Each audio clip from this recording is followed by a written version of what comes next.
Selamat untuk seluruh pemirsa Sambit TV dimanapun Anda berada, khususnya di wilayah Kabupaten Kota Waringin Timur. Jumpa lagi dalam program Dialog Khusus. Khususnya kali ini kami bersyukur bisa jumpa dengan salah satu calon wakil bupati di Kabupaten Kota Waringin Timur ini. Nanti pemirsa akan mengetahui, sebelum memilih adalah kita harus mengetahui latar belakang semua calon bupati ataupun wakil bupati. Kali ini kita ingin menggali, mudah-mudahan nanti menjadikan suatu pilihan utama pemirsa dan pemilih yang tepat itu kemana jatuhnya.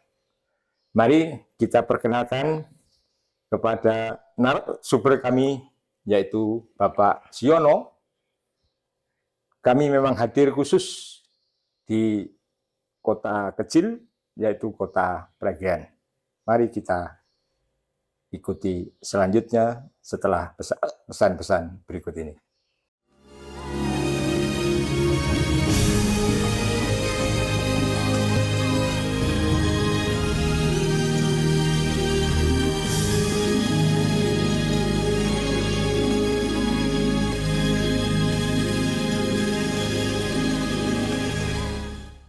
Pemirsa, jumpa lagi. Kali ini apa yang saya janjikan tadi akan kita perkenalkan narasumber kita, yaitu calon wakil bupati Kota Waringin Timur. Selamat Bapak. Selamat. Bapak siapa namanya Pak? Bapak Siono. Bapak Siono. Mau Pak kenalkan ke pemirsa Pak. Halo pemirsa Sambit TV, nama saya Siono. Saya lahir di Kabupaten Jember, Provinsi Jawa Timur. Tepatnya di desa Tanjung Rejo. Pada tahun 83 Pak, ya, ikut transmigrasi orang tua saya di sini. Gitu. Terus 83, dulu transportasinya gimana? Masih air, Pak? Kalau ya sangat Pak, kalau seingat saya dari rumah itu naik mobil pemerintah bawa ke kabupaten naik kereta ke Surabaya, Surabaya bawa itu naik kapal niaga. Kapal laut. Kapal laut tapi bukan kapal penumpang ya, kapal niaga. Ada di dalamnya ada kambing, ada sapi, barang, kapal dagang. Sampai ke Sampit. Umur berapa saat itu? Saat itu baru lulus SD sekitar 10-11 tahun lah. SD Pak ya? Iya. Nah, berarti masih ingat. Nah sekarang ini sudah sampai di tempat ini, terus perkembangan sampai bisa seperti ini, kota tempat Bapak di Sampit ini, di Kota Waringin Timur, itu Bapak bisa menjelaskan sedikit aja Pak, gimana perkembangannya Pak? Iya, kalau dijelaskan sedih nih Pak. Nah sedih ya, nggak apa-apa Pak. Jadi dari Sampit tuh naik klotok kecil, sampai sini tuh hampir 1 hari lebih. 1 hari Pak? Iya, klotok kecil. Habis itu di Parenggian ditampung, baru dibagi ke tempat-tempat SP ini. Setelah di sini tandus ini Pak. Jadi dari ujung sampai ujung hutan ini masih tengah hutan, cuma kelihatan sengnya gitu, rumah kecil-kecil gitu aja. Rumah kecil-kecil ya. Makanan enggak ada, dijatah pemerintah. Jadi ya sebenarnya udah sedih semua di sini. Saat itu ya. Iya saat itu. Habis itu ya namanya anak kecil ya ikut terus gimana. Terus orang tua ya. Terus akhirnya dari perjalanan ini Pak, Bapak mungkin kan akhirnya SD, SMP di sini juga selesainya. SMP. Karena gini ya, orang tua saya ini ikut transmigrasi ini, kata orang tua, kita ikut transmigrasi ini kalau nggak kurang ya wirang katanya. Jadi ada kekurangan, ada malu apa gitu nggak tahu, pokoknya sampai sini. Cuma orang tua saya itu semangat, yang penting kamu sekolah. Sekolah sini nggak ada, saya sekolah di Sampit dulu Pak. Karena di sini SD dulu ada anunya, saya sempat di SD Teladan. Sana nggak kerasan pulang lagi ke sini. Sampai ada SMP di sini. SMP, selesai SMP, singkat cerita SMP-nya ya SMP Perintis sampai akhirnya jadi SMP 1 Perenggian itu. cikal bakalnya dari perintis kita semuanya. Saya alumni yang pertama lulus di SMP 1 Parenggean. Terus melanjutkan naik lotok lagi ke arah Sampit. Oh, ke Sampit lagi, balik lagi dari Jalan Darat tahun 85, 86. Saya karena di sini kan transmigrasi, itu ada transito namanya. Jadi anak-anak transmigrasi itu kalau mau sekolah harus dulu daftar, carikan bapak angkat masing-masing ikut orang. Oh iya, bapak asuh. Nah, bapak asuh yang di Sampit ikut orang lah. Akhirnya saya dapat ikut saudara kita dari Jember ada di Sampit, ikut di sana. Sekarang ada di Nanas 4 tuh Pak. Pak Haji Soekardi itu bengkel itu. Di situ kecil saya. Ya, sebagai bapak asuhnya. Ya, bapak asuhnya sampai sekarang. Ya singkat cerita SPG saya lulus. SPG. Ya, akhirnya saya ya saat itu masih galau pengennya jadi tentara saya waktu itu. Oh iya. Jadi tentara. Saya daftar tentara udah. Daftar tentara, daftar guru mana yang duluan. Daftar. Akhirnya sudah masa mau tes. Semua tes barengan, habis itu tes lagi tentara. Ya Tuhan berkehendak lain. Jadi kuliah akhirnya. Belum Pak. Belum. Jadi saat itu saya sudah tahapan tes kesehatan apa itu. Tapi tes gurunya kan sudah. Akhirnya dipanggil tes guru itu keluar. Saya tutup yang di TNI. Saya ikut yang sudah pasti ini kata bapak saya udah pasti guru aja nggak jauh-jauh itu. Ya guru SD. Guru SD. SPG guru SD. SD. Siap. Iya. Gitu guru SD. Nah ini seorang guru, ya kan, bilang itu apa pahlawan tanda jasa. Gimana kan bisa meninggalkan guru gitu Pak? Kok akhirnya terjun ke hal lain? Saya saat itu guru di SP3 Bukit Harapan, pertama kali tugas saya. Akhirnya habis tahun 97 saya pindah ke sini SD2.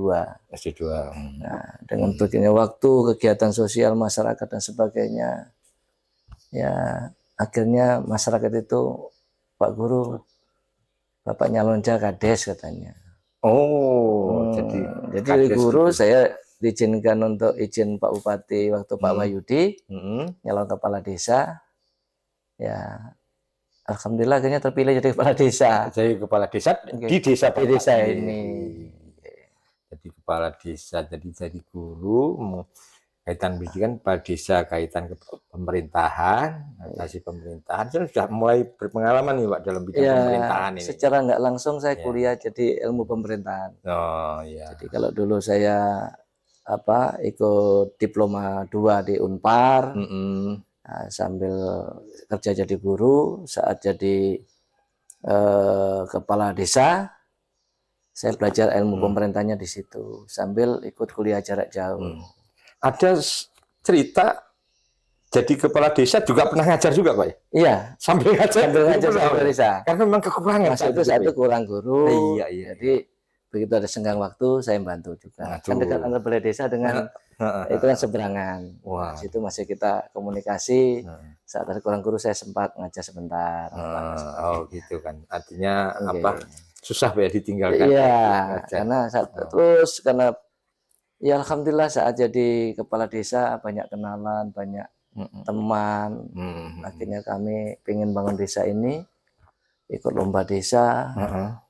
Akhirnya alhamdulillah juara 1 kabupaten tahun 2008. 2008 ya. Iya. Saya dari kepala desa 2007 Pak.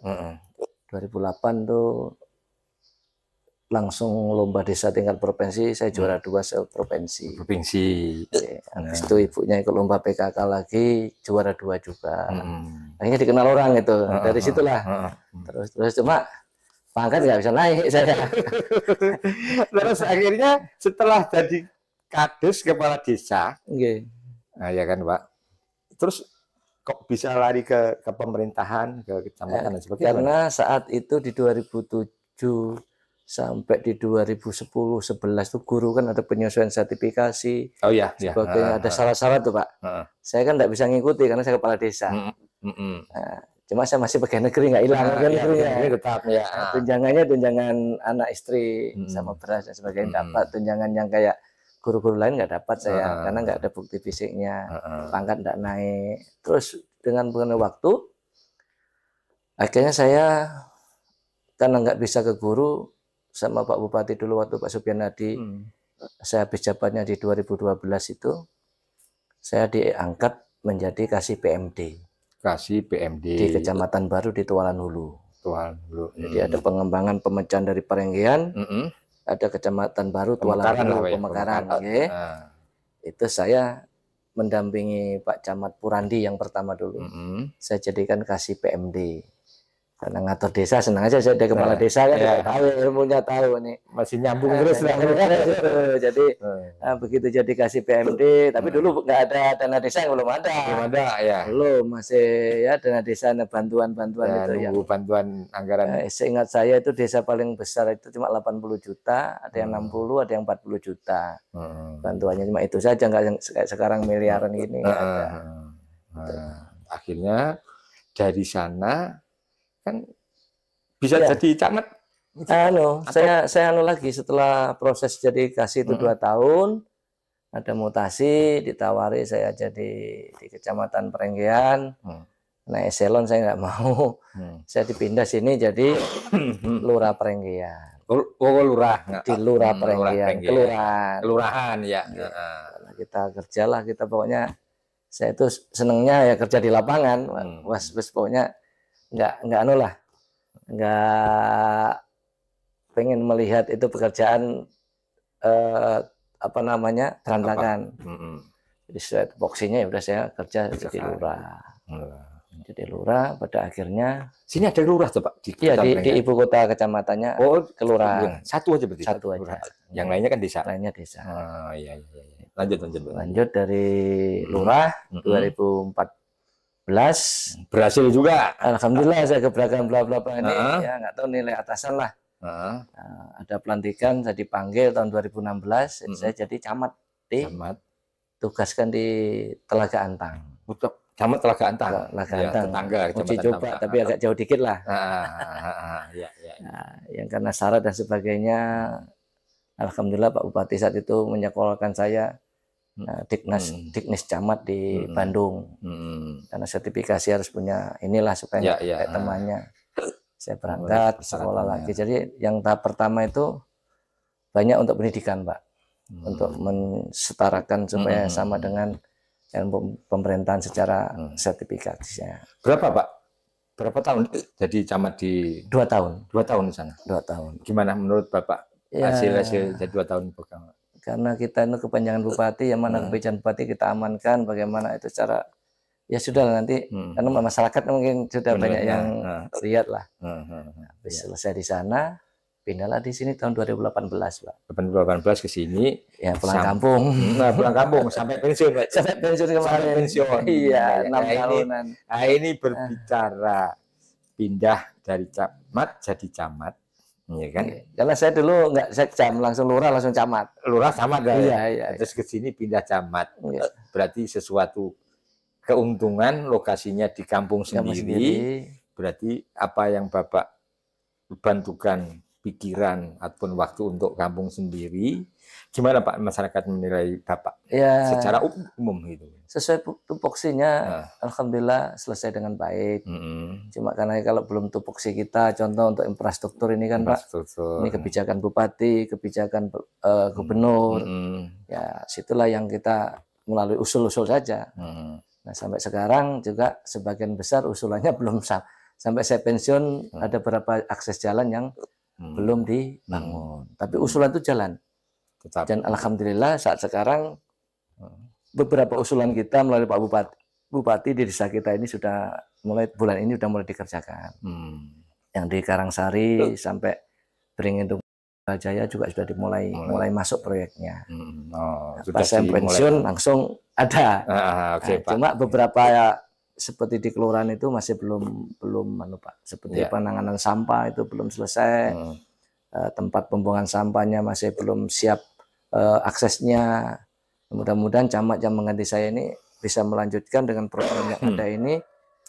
Sesuaikan. Oke Pak, ini tadi masih lingkup Parenggian Pak ya, dengan sekitarnya. Nah ini kami ingin menjangkau ke lingkup kabupaten. Jadi kan biasanya kan kecamatan itu punya grup, punya saling ketemu, memberi informasi dan sebagainya. Jadi nanti saya ingin minta tanggapan Bapak atau komentar Bapak atau apa yang jadi ide-ide Bapak mungkin yang diikuti oleh camat-camat lain, Mbak ya. Sebelumnya tapi kita tengok dulu yang akan lewat berikut ini. Pemirsa, akan kita lanjutkan setelah jeda iklan ini.